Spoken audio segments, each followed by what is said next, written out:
Arabelle Bien-être. 9h-10h, Arabelle Bien-être avec Manel sur Arabelle.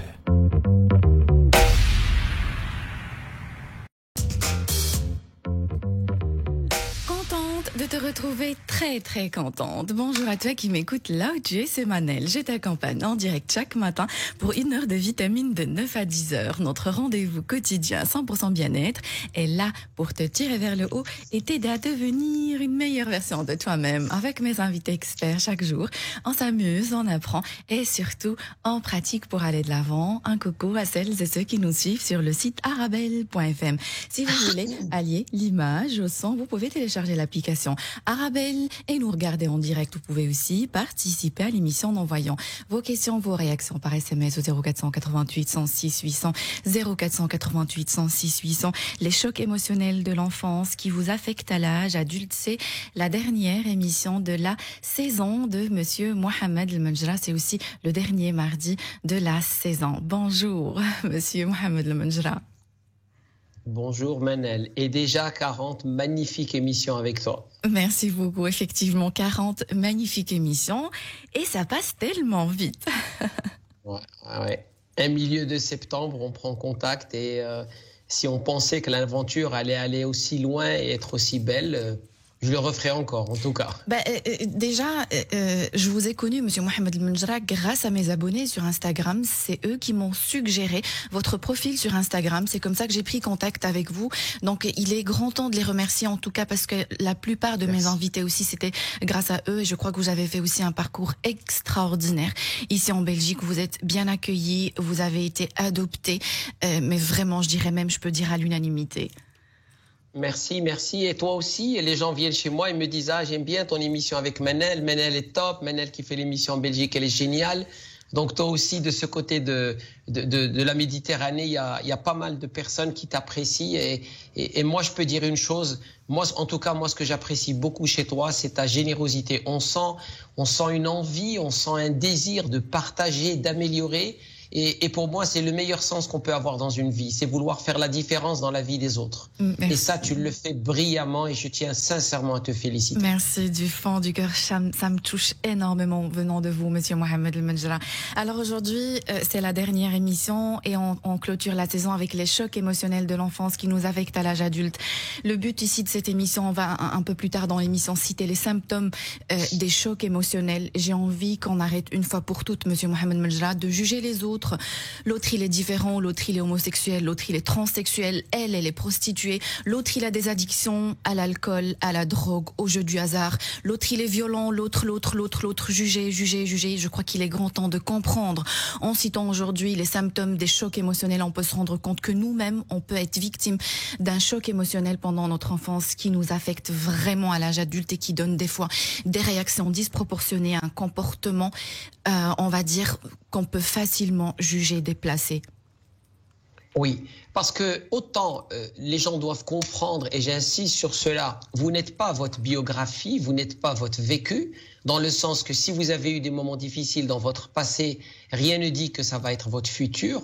Et avec cela, on doit quand même prendre en compte le fait que certains événements qui sont arrivés durant notre enfance sont traumatisants et créent des traumas et restent avec nous à moins qu'on les confronte. L'idée de cacher, l'idée de ne pas parler, l'idée de ne pas s'exprimer, c'est souvent quelque chose qui est très présent dans nos cultures. Tu as un problème, tais-toi. Pourquoi tu parles? Si tu parles, ça veut dire que tu n'es pas reconnaissant de ce que tu as. Tu n'as pas de problème, tu manges bien, tu dors bien, regarde les autres. Donc qu'est-ce qui se passe? On est dans une culture où on ne nous laisse pas nous exprimer. Mais il y a des choses qui nous dérangent. Moi, chaque année, j'accompagne presque 200-300 personnes dans le cadre de mes consultations individuelles au cabinet. Et je peux te dire, Manel, avec certitude que 80-90% des problèmes sont des choses qui sont arrivées à l'enfance, qui continuent à nous déranger. Et en tant qu'adulte, on n'ose pas faire face à ces problèmes-là parce que tout au long de notre éducation, on ne nous a pas permis de nous exprimer et de dire ce qui nous faisait mal. Alors maintenant, il ne faut pas avoir peur de consulter, il ne faut pas avoir peur de parler, il ne faut pas avoir peur de dire ce que l'on ressent, il ne faut pas avoir peur de s'exprimer, parce que ce qui fait mal, c'est pas ce qu'on a eu, ce qui fait mal, c'est de le garder, de le transporter et de continuer à vivre avec cette douleur. C'est la différence entre la douleur et la souffrance. La douleur fait partie des émotions. C'est compréhensible qu'il y ait quelque chose qui arrive qui nous fasse mal, un deuil, un moment difficile dans notre vie. On vit cette douleur pendant 2, 3, 4, 5 semaines, des fois même peut-être 1 ou 2 mois. Le problème se pose quand cette douleur, on la fait durer dans le temps, et en la faisant durer dans le temps, ça devient une souffrance. Donc la douleur fait partie de la vie et la souffrance ne fait pas partie de la vie. La souffrance est un choix, alors que la douleur est une réalité, c'est quelque chose qui est arrivé. Ce que je demande aux gens, soyez honnêtes avec vous-même. Quand vous sentez que cette douleur est en train de se transformer en souffrance, parlez, exprimez-vous et ne soyez surtout pas silencieux. Et ne laissez pas les gens qui vous sont précieux, les parents, les conjoints et surtout les enfants, seuls dans leur silence, parce que le silence crée beaucoup de problèmes. Vous dites la souffrance est un choix. C'est quand même fort, Monsieur Mohamed Manjra. Oui, c'est un choix, c'est un choix. J'ai eu un traumatisme dans ma vie, j'ai eu un moment difficile dans ma vie, j'ai eu quelque chose qui est arrivé qui est difficile, qui m'a fait très mal. Par exemple, la perte d'un parent, c'est quelque chose qui est tragique. C'est compréhensible, ça fait partie des émotions. L'être humain doit vivre toutes les émotions. Donc, il va vivre cette douleur, il va vivre ce moment difficile qu'il vient de connaître, mais à un moment, il doit dire, ça y est, je décide d'aller de l'avant, je décide de tourner de la page, je décide de passer à autre chose. Et en passant à autre chose et en tournant la page, on fait le choix de ne pas transporter la douleur, et en ne transportant pas la douleur, on choisit de ne pas souffrir. Mais les gens qui sont constamment en train de rabâcher leur douleur, constamment en train de parler de leurs problèmes, constamment en train de... Moi, je critique les gens qui se lamentent sur leurs problèmes. Je ne critique jamais les gens qui cherchent à solutionner leurs problèmes. Il y a des gens qui portent leurs problèmes comme des badges d'honneur. Ah, c'est vrai. Oui, c'est vrai. Je comprends ce que vous voulez dire. Donc, je crois que vous voulez dire qu'il ne faut pas se victimiser, jouer ce rôle-là. Exactement. Il n'y a rien de plaisant dans ce rôle de victime. Hein. Exactement. Plus on se victimise, plus on transporte cette douleur, plus on la transforme en souffrance. Magnifique. Monsieur Mohamed Manjra, un SMS au 0488 106 800. Bonjour. Un grand merci pour vous et vos invités grâce à votre émission. On écoute Arabelle. Merci du fond du cœur. Je vous invite aussi à participer à l'émission. Vos réactions, ce que vous voulez aujourd'hui. C'est un jour exceptionnel. C'est le dernier jour de Monsieur Mohamed Manjra de 16 ans, je souligne. Au 0488 106 800. Monsieur Mohamed Manjra, on a déjà parlé de 3 blessures. Aujourd'hui, on va parler de la blessure de la trahison, parce que comme vous avez dit, les blessures de l'enfance, les 5 blessures de l'enfance font partie des traumatismes de l'enfance. La blessure de trahison, elle s'active, on va dire, entre l'âge de 2 et 4 ans. On a menti à l'enfant que j'étais, on n'a pas répondu à mes attentes, on a trahi ma confiance, on s'est servi de moi. Si j'ai vécu ça, ou si j'ai la perception, j'insiste, si j'ai la perception des choses, c'est-à-dire que je pense avoir vécu ces choses-là, des fois ça peut ne pas être vrai, hein. Donc je vais développer un masque de contrôlant, j'aime me sentir spécial et contrôler les autres, mon impatience je deviens aussi impatient et manipulateur et je fuis l'engagement. Monsieur Mohamed Manjra, la blessure de la trahison pendant l'enfance, qu'est-ce que vous avez à dire à ce sujet, s'il vous plaît? Oui. Tu l'as très bien dit, c'est surtout par rapport à un âge qui est très tôt. Avant l'âge de 7 ans, la partie critique de l'enfant n'est pas développée. La partie critique, on a le subconscient, c'est tout ce qui est mémoire émotionnelle. On a le conscient, c'est tout ce qui est la logique et action. Et entre les deux, il y a en quelque sorte ce qu'on appelle une partie critique dans notre cerveau. Cette partie critique, c'est une partie qui analyse, qui voit ce qu'on dit. Est-ce que c'est logique? Est-ce que c'est sérieux? Qui est un petit peu une sorte de mini-adulte à l'intérieur de nous-mêmes. Genre, on est en train de parler, quelqu'un nous dit « Ah, tu sais, tu m'énerves, je vais te tuer ». On dit « Ah non, il est en train de rigoler, ne prends pas ça, c'est au sérieux ». On a une partie critique pour nous qui, de temps en temps, est en train de faire l'arbitre entre le conscient et le subconscient. Le problème, c'est qu'avant l'âge de 7 ans, cette partie critique n'est pas encore entièrement développée. Le fait que la partie critique chez l'enfant ne soit pas encore entièrement développée avant l'âge de 7 ans fait qu'avant l'âge de 7 ans, l'enfant va prendre littéralement tout ce que vous dites comme étant une vérité. Je n'ai pas envie de te voir, tu m'énerves, pourquoi tu es là, laisse-moi dormir, je veux pas te parler. Ça, ce sont des choses qui sont prises souvent littéralement par l'enfant. Et ça crée des blessures très tôt dans l'enfance. Alors, vous allez me dire, ouais, mais comment je vais faire pour parler à mes enfants? Eh bien, tout simplement, quand vous parlez à vos enfants, la règle numéro 1, ne faites jamais de jugement de caractère ou de personnalité. Ne dites pas, tu es comme ça, tu n'es pas comme ça, tu es ça. Dites, fais ci, fais ça. Parlez de choses que la personne doit faire, ne portez pas un jugement sur ce que la personne est. Et quand on se comporte comme ça, on fait des enfants équilibrés et bien.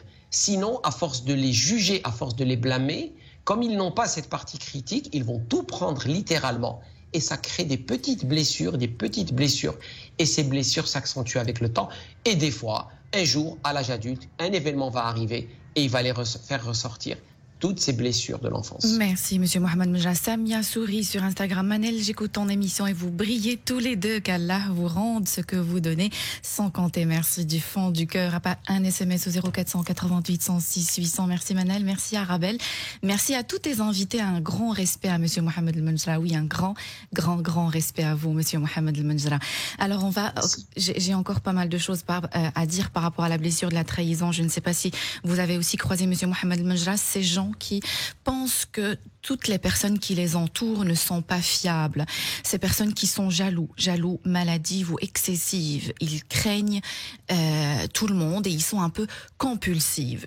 Un message au couple, si vous remarquez par exemple que votre conjoint, votre femme est comme ça, est-ce qu'on peut encore, on va dire, sauver le couple et travailler sur soi, inviter l'autre peut-être à aller faire un travail sur soi? Ce n'est pas fini, on va dire, on va pas mettre fin à un couple parce qu'on est face à un conjoint très jaloux, ou on va dire compulsif.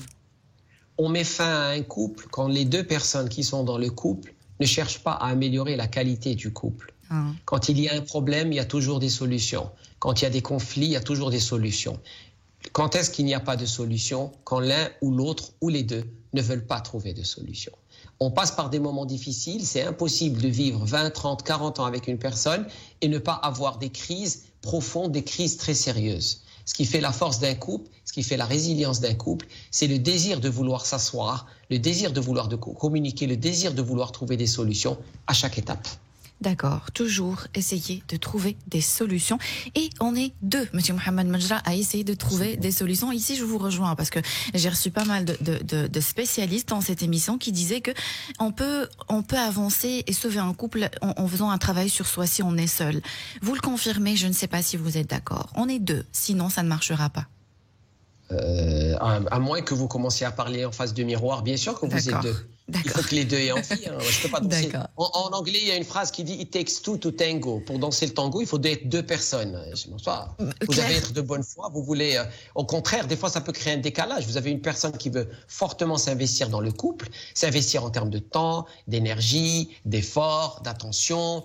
Quand il y a quelque chose qui ne va pas, on discute, on fait l'effort de parler.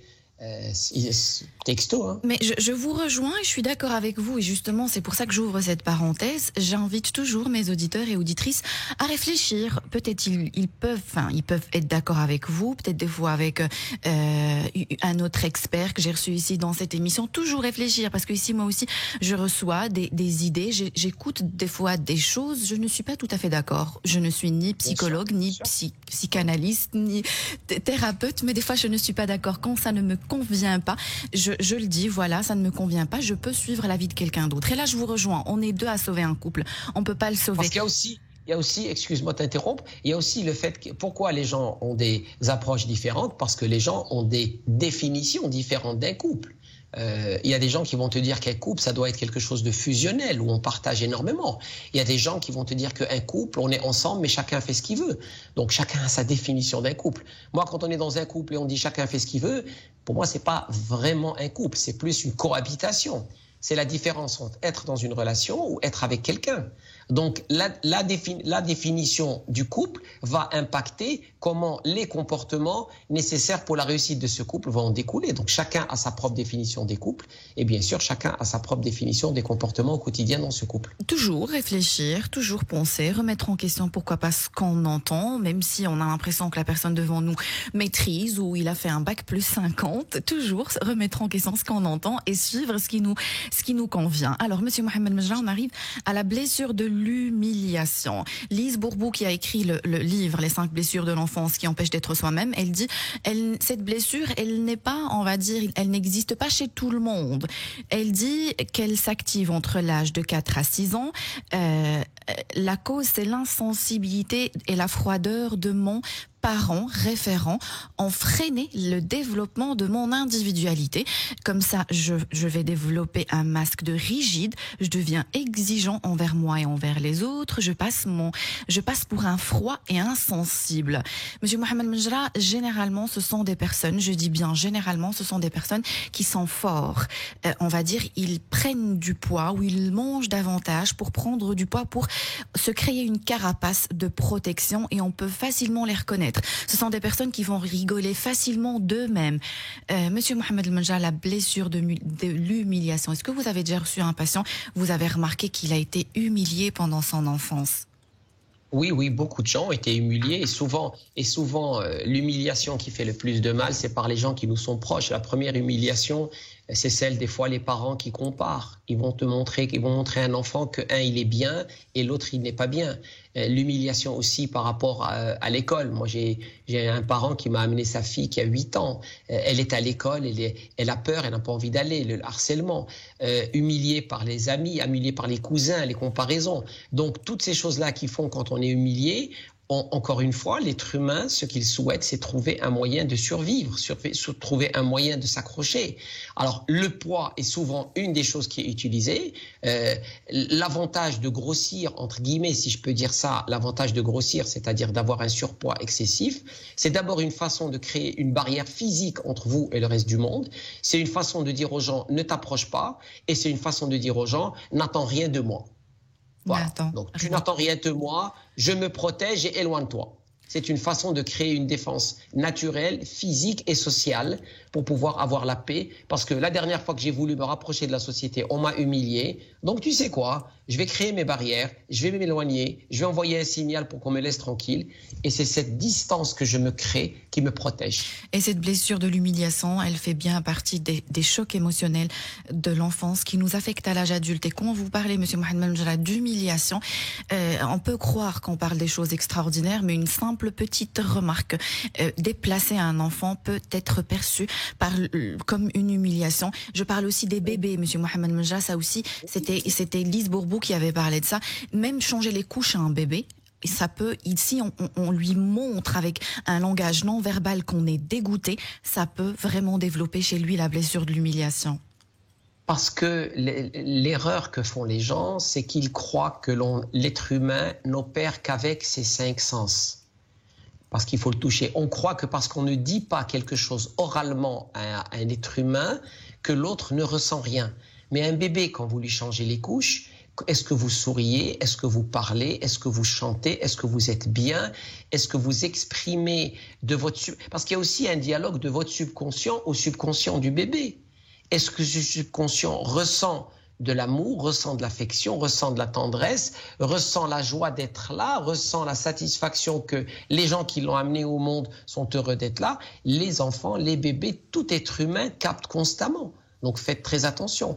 Et effectivement, si on ne fait pas attention, il y a des choses. Et des fois, ça peut être des phrases banales, parce que c'est ce que je disais tout à l'heure. Les enfants en bas âge n'ont pas de partie critique.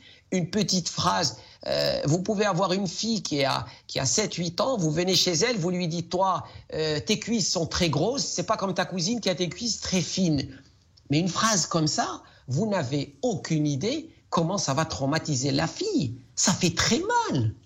Alors que vous, c'est peut-être une phrase légère, mais pour elle, c'est une phrase monstrueuse. Des phrases monstrueuses. Alors, appel national, monsieur Mohamed Menjra, parce qu'on voit aussi, je le vois aussi, je trouve ça désolant, même des parents, commenter le physique des autres, de la copine, du voisin, d'un passant, devant leurs enfants, et je trouve ça d'une bassesse incroyable. J'ai appris, on m'a toujours dit que je ne jamais commenter le physique de quelqu'un, ne jamais commenter, même parler à quelqu'un de sa maladie, si ce n'est pas lui qui ouvre le sujet, si ce n'est pas lui qui vous pose des questions par rapport à sa maladie, ne faites jamais remarquer à quelqu'un qu'il a une différence physique. Je vous laisse la parole, s'il vous plaît. Oui, parce que le physique, tout le monde aimerait avoir le physique d'une star, tout le monde aimerait avoir le corps d'une star. Il y a des gens qui sont passés par des moments difficiles, il y a des gens qui ont des conditions spéciales, il y a des gens qui vont essayer de maigrir et qui n'arrivent pas, il y a des gens qui vont essayer de grossir et ils n'arrivent pas. Moi, je dis justement, c'est trop facile quand nous, on est en très bonne situation, quand on est en très bonne position, de commencer à critiquer et de commencer à pointer du doigt. mais la vie tourne. Beaucoup de gens qui sont en très bonne santé, qui ont un très bon physique, au bout de quelques mois, quelque chose arrive et ça descend. Donc on doit apprendre à nos enfants à juger et à analyser les gens pour leur comportement, pour leurs actes, pour ce qu'ils disent, pour ce qu'ils font, mais pas pour quelque chose pour laquelle ils n'ont rien à voir, à savoir souvent leur physique, des choses qui viennent avec la naissance. Donc une règle de base de savoir vivre, ne jamais commenter le physique de quelqu'un. Jamais, jamais, zéro remarque. Monsieur Mohamed Menjra, j'ai encore beaucoup de questions. J'ai aussi une question sur Instagram très intéressante. Est-ce que la violence physique est pire que la violence psychologique? Mais pour ça, je vous donne rendez-vous juste après une très courte page publicitaire. Restez avec nous, vous êtes bien sur Arabelle. Arabelle Bien-être, 9h-10h, Arabelle Bien-être avec Manel sur Arabelle. Et on se retrouve après cette magnifique chanson Someone You Loved. Aujourd'hui, on parle des chocs émotionnels de l'enfance qui nous affectent à l'âge adulte avec Monsieur Mohamed Menjra, spécialiste en transformation rapide, les derniers mardis de la saison et la dernière intervention de la saison de Monsieur Mohamed Menjra. Monsieur Mohamed Menjra, question très intéressante sur Instagram. Est-ce que la violence physique est pire que la violence psychologique ou c'est égal? Qu'est-ce que vous en pensez? Pour répondre à cette question, il faut d'abord parler de quelle fréquence physique on parle, de quel degré de violence physique. Ce que l'on peut dire avec certitude, c'est que l'idée de croire que la violence physique est toujours absolument plus dure à supporter que la violence verbale, non. Il y a des formes de violence verbale qui peut des fois s'avérer être beaucoup plus traumatisante que la violence physique. Parce qu'une violence physique, à la rigueur, on peut des fois surmonter il y a le choc physique, il y a bien sûr une partie émotionnelle, mais quelque chose qui est verbal, ça peut des fois détruire l'estime de soi et la confiance en soi chez la personne. Chez beaucoup de femmes, ça détruit la féminité. Elles ne se sentent plus comme des femmes, elles se sentent comme des objets, elles se sentent comme des personnes, comme des esclaves, comme des sous-personnes, si je peux utiliser ce terme. Et ça, c'est très triste et ça fait très mal. Donc, il ne faut jamais croire que la blessure physique est plus grave que la blessure verbale. Monsieur Mohamed Menjra, on l'a aussi déjà entendu plusieurs fois des personnes dire « J'aurais préféré qu'il me gifle que d'entendre ce qu'il m'a dit ». Donc vraiment, j'insiste sur ce que vous dites. Des fois, les mots, le pouvoir des mots peut avoir une violence inouïe, encore pire qu'un acte, on va dire, de violence physique. Oui, absolument, parce que vous pouvez avoir un acte physique qui sur le coup va faire très mal, il va faire très mal à la personne, mais vous pouvez avoir un acte verbal qui va non seulement faire très mal à la personne, mais qui va effacer toute une partie du passé. C'est là où le verbal fait mal. Tout ce que tu as fait, c'était pas bien, tu as toujours fait ça, tu as toujours dit ça. Et vous pouvez avoir une personne avec qui vous avez construit un parcours et avec une phrase, avec un mot, cette personne va montrer à l'autre que le parcours qui a été construit est vraiment sans importance. Et c'est ça qui fait beaucoup plus de mal. Et c'est ça qui explique que certaines violences verbales sont énormément plus importantes, plus impactantes que des violences physiques. Toujours peser ces mots. Toujours peser ces mots. Monsieur Mohamed Menjra, les SMS fusent. Zakia, donc elle dit « Coucou Manel et Monsieur Mohamed Menjra, un tout grand merci pour ces émissions. Vivement les prochaines. Merci Monsieur Mohamed Menjra pour votre franc-parler. On a besoin dans cette société éprise de folie. Mille merci Manel pour ton énergie, ta joie de vivre et ta beauté ensoleillée. Je vous souhaite de bonnes vacances à vous deux. Et il dit à bientôt. Zakia, je vous serre fort dans mes bras. Merci Zakia d'avoir été là tout au long de cette saison. Je vous remercie pour vos SMS aussi. Vous m'avez apporté beaucoup de choses, Zakia. Sarah sur Instagram aussi, c'est une auditrice. Sarah, je ne sais pas si vous êtes en train de nous écouter. Sarah Jens, vous êtes là aussi tous les jours à m'envoyer des messages et à réagir à mes stories. Alors voilà, je ne voulais pas pleurer. Salam, comment aider des personnes qui ont subi des chocs émotionnels pendant l'enfance si elles ne veulent pas consulter? Alors, si elles ne veulent pas consulter, je vais continuer à lire les autres SMS pendant que vous répondiez, si vous permettez, Monsieur Mohamed Menjra, à cet SMS. C'est très difficile d'aider quelqu'un qui ne veut pas d'aide. Par contre, ce que vous pouvez faire, c'est nourrir cette personne. Alors, on peut ne pas lui parler de ses problèmes, mais on peut créer un environnement où cette personne peut d'elle-même pouvoir en sortir meilleure. Il fournir de l'amour, de l'attention, partager avec cette personne, entourer cette personne. La chose qui fait le plus de mal, c'est laisser la personne seule. Il faut seule, ça veut dire la laisser physiquement dans un coin. Maintenant, il faut comprendre et il faut respecter que certaines personnes ne veulent pas aborder certaines douleurs qu'elles ont connues dans le passé. Ça, il faut respecter la personne qui ne veut pas parler, mais ça ne veut pas dire que parce que l'on respecte une personne qui ne veut pas s'exprimer, qu'on la laisse physiquement seule. Donc le plaisir de partager, d'échanger, d'être en société. Donc, je suis avec toi, tu passes par un moment difficile, on vit ensemble. Je ne vais pas te parler de ton problème. Je vais parler du match de foot hier où la Belgique a brillamment gagné et s'est qualifiée en quart de finale. Je vais parler de très belles choses. Mais les choses qui te dérangent, tu souhaites ne pas en parler, on ne va pas en parler. Mais c'est pas parce que tu n'as pas envie de parler que je te laisse seul. Et c'est l'isolation qui fait beaucoup de mal. N'oublions pas que pendant des années et des millénaires, l'être humain vivait dans des petites tribus où il y avait 50, 60 personnes. Donc il y avait un tissu social, on prenait soin, les uns prenaient soin de l'autre, le village prenait soin des gens du village. Et donc ce tissu humain, cette proximité faisait qu'après tout, tout le monde arrivait à prendre soin de tout le monde parlait avec tout le monde. Aujourd'hui, qu'est-ce qui se passe? On a beaucoup de gens, on a des grandes villes où il y a des millions d'habitants, mais à côté de ça, les gens se retrouvent seuls. Donc quand vous avez quelqu'un qui est très mal, quand vous avez quelqu'un qui ne veut pas s'exprimer, respectez le fait qu'ils ne veulent pas s'exprimer, mais ne le laissez pas seul. Ne le laissez pas seul. Monsieur Mohamed Menjra, SMS, vous êtes à la hauteur. Notre souhait que la direction d'Arabelle, notre radio préférée, suit la sunna de cette émission. On a de la chance d'écouter des meilleurs experts. Merci du fond du cœur pour votre gentillesse. Je suis comblée. Alors un SMS, Monsieur Mohamed Menjra, ça me parle. Je suppose que c'est une femme. Elle dit: le silence est aussi une violence. Mon mari ne me parlait pas et m'ignorait pour éviter la discussion. Personnellement, une fois de plus, je parle de mon expérience personnelle. La pire des violences, c'est le silence, Monsieur Mohamed Menjra. Des fois, on peut parler, hausser la voix, hausser le ton, mais l'autre a des explications. Avancer dans la vie sans avoir d'explications, ni aucun son, c'est la pire des violences. Parce que le silence est une forme de haine. Quand on aime quelqu'un, on lui donne le cadeau de notre présence. On est là, on discute, on échange, on s'intéresse à l'autre personne, on donne de l'importance à l'autre personne, on valorise l'autre personne, on reconnaît la présence physique et morale de l'autre personne. Le fait d'être dans le silence, c'est une forme de haine, c'est une forme de rejet. On est en train de dire à la personne: je te rejette, j'estime que tu n'es pas là et pour moi tu n'as pas d'importance. Donc le silence fait beaucoup de mal. Donc, qu'est-ce qu'on peut suggérer à cette auditrice, Monsieur Mohamed Menjra? On peut se retrouver tous à certains moments face à quelqu'un qui va dans sa grotte comme ça. Il refuse de communiquer, il refuse de parler, il refuse de régler les problèmes. Alors oui, d'accord, on peut comprendre. C'est une personne qui souffre ou je ne sais pas quoi. Mais qu'est-ce qu'on peut faire, nous, dans ce cas-là? Alors, qu'est-ce qu'on peut faire pour mettre à l'aise la personne? Qu'est-ce qu'on peut faire pour que la personne s'exprime? Parce que de l'autre côté, on peut aussi comprendre qu'il y a des gens qui ont peur de parler parce qu'en parlant, ils vont être jugés. C'est ça qui fait mal.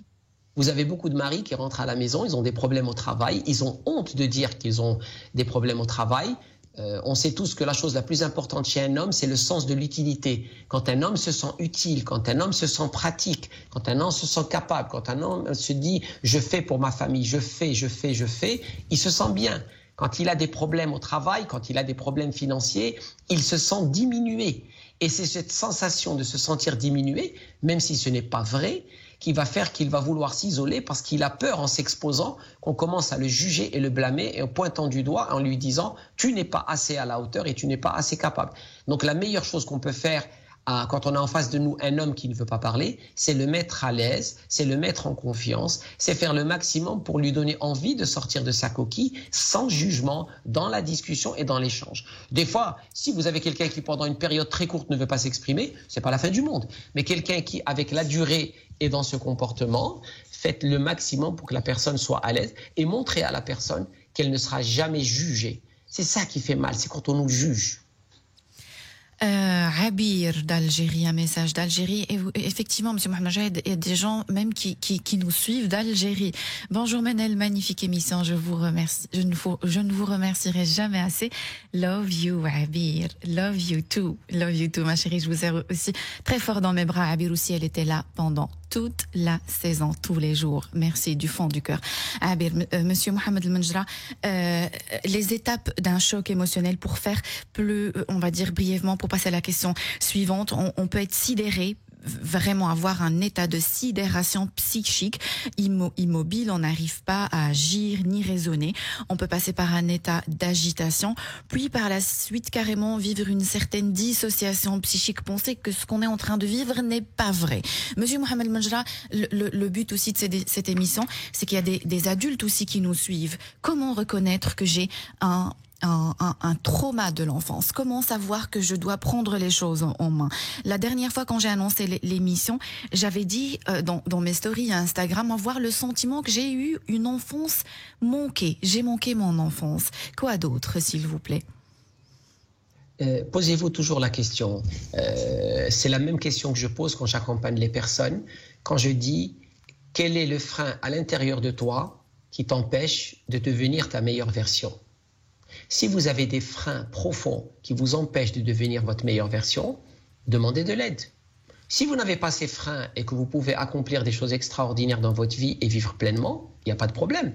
On n'est pas là en train de dire que chaque personne doit aller voir quelqu'un, se faire accompagner. D'accord, monsieur Mohamed, si vous permettez, juste pour répondre à ma question, on va peut-être parler de ça.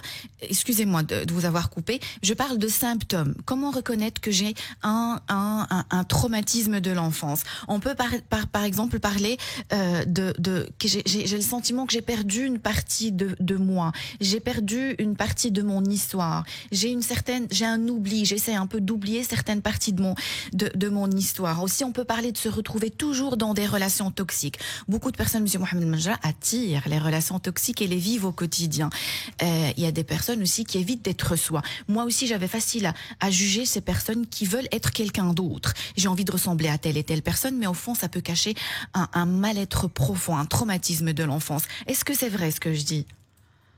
Oui, c'est vrai. Cependant, ce qu'on peut dire, c'est que les traumatismes de l'enfant se manifestent de façon tellement différente, à des âges tellement différents, on ne peut pas dire qu'il y a de cause à effet. Ce qui est sûr, c'est qu'on peut avoir des moments dans nos comportements actuels qui sont difficiles et quand on cherche la cause, on trouve qu'il y a des choses dans l'enfance.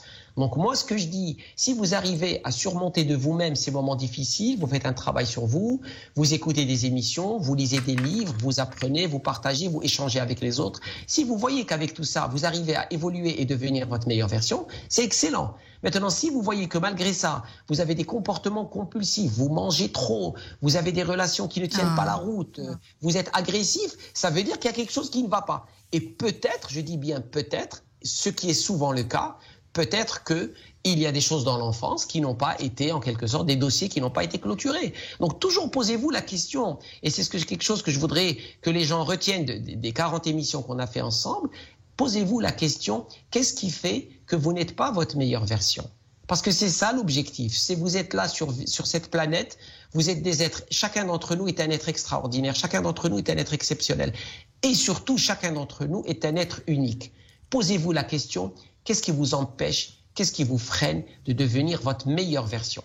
Soyez honnête avec vous-même. Si vous pouvez avoir des réponses, vous-même, faites ce travail vous-même. Si vous avez besoin de quelqu'un qui vous donne un coup de main pour comprendre c'est quoi les réponses et c'est quoi les blocages en interne qui vous empêchent de devenir votre meilleure version, faites-le. C'est la seule question que l'être humain doit constamment se poser. Comment je peux devenir meilleur? Comment je peux m'améliorer? Et comment je peux devenir ma meilleure version. N'hésitez pas à mettre votre ego de côté et à les consulter. Monsieur Mohamed El-Menjra, je prendrai ce message comme anonyme sur Instagram. Salam Manel, je souffre du silence de mon mari. Il ne communique pas. J'ai essayé toutes les astuces. Alors, monsieur Mohamed El-Menjra, quand on a tout essayé, je sais que vous avez un franc-parler incroyable. Qu'est-ce que vous pouvez lui dire?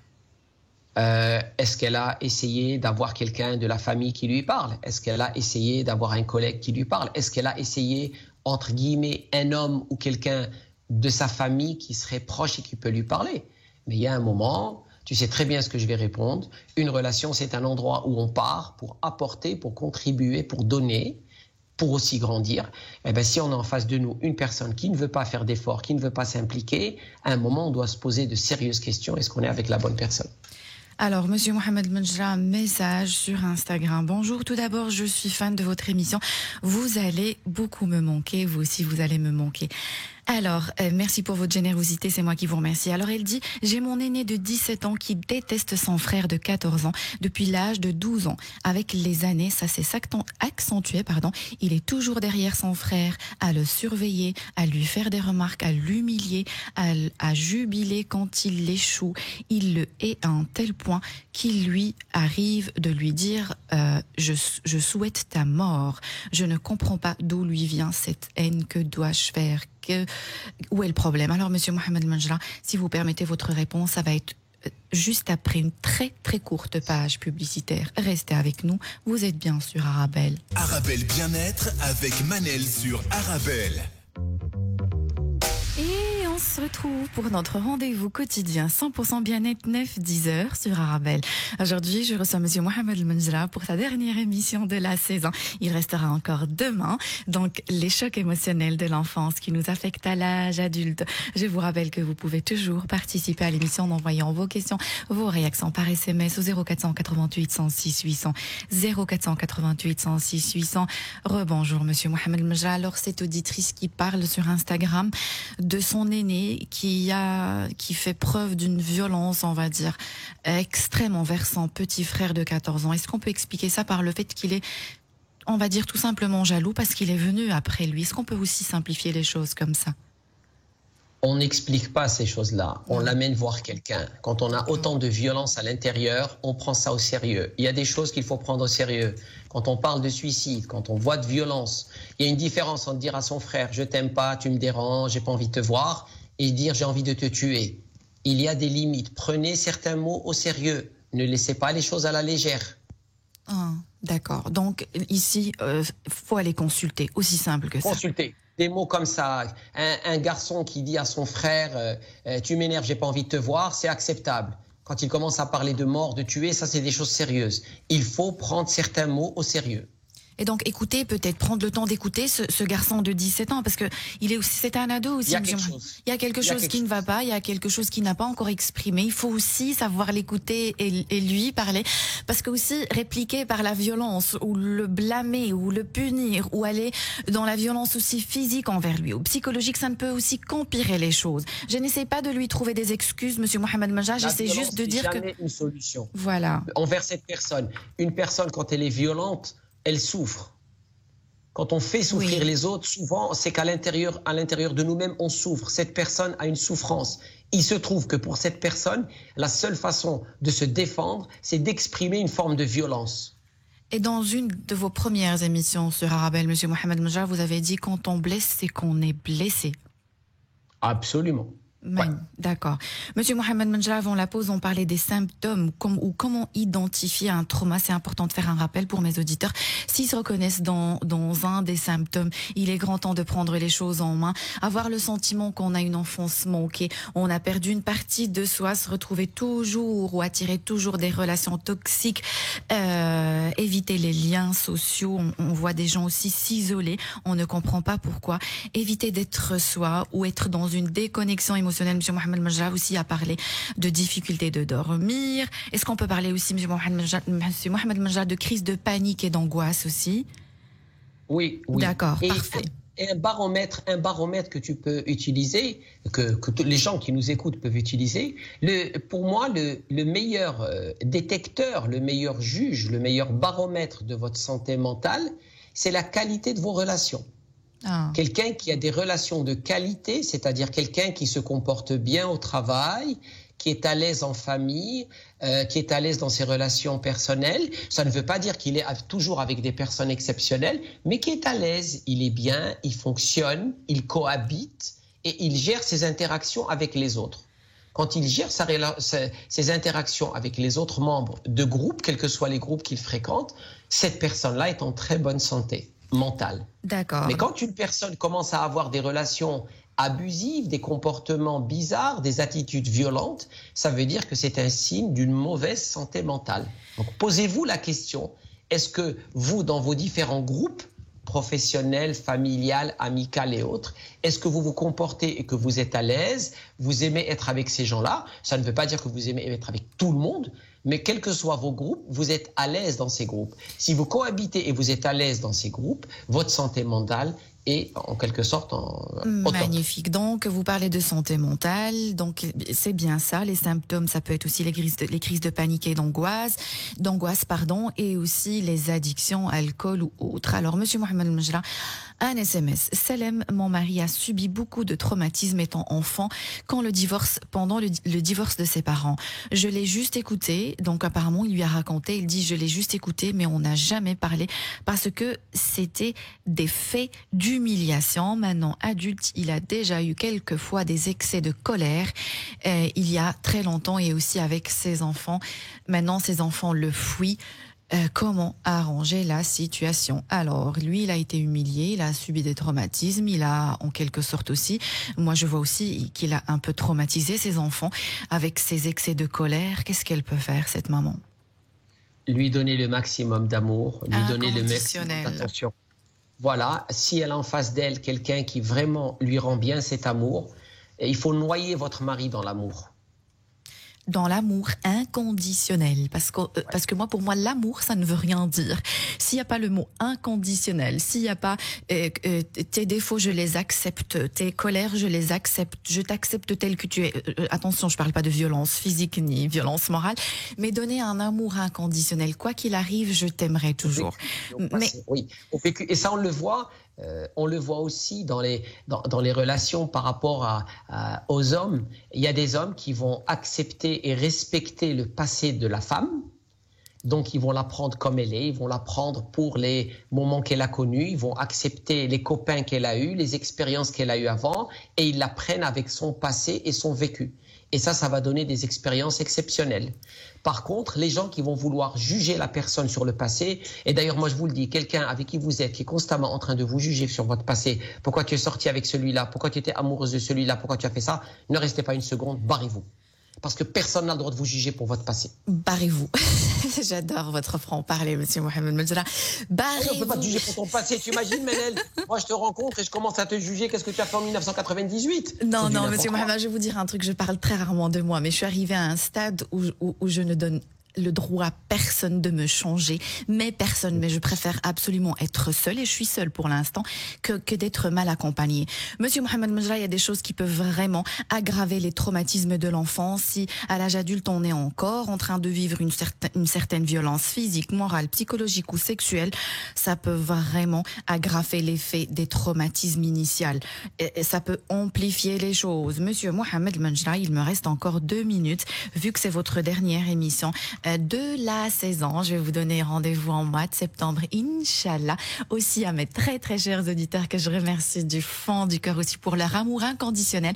Parce que aussi, ils me donnent un amour inconditionnel. Il y a des jours où je suis pas bien, il y a des jours où je suis de mauvaise humeur, il y a des jours où je m'énerve, il y a des jours où je danse, je suis souriante. Et ils m'acceptent aussi tel que je suis. Monsieur Mohamed Mejra, je vous laisse. J'aime pas le dernier mot, mais je vous laisse quand même la parole.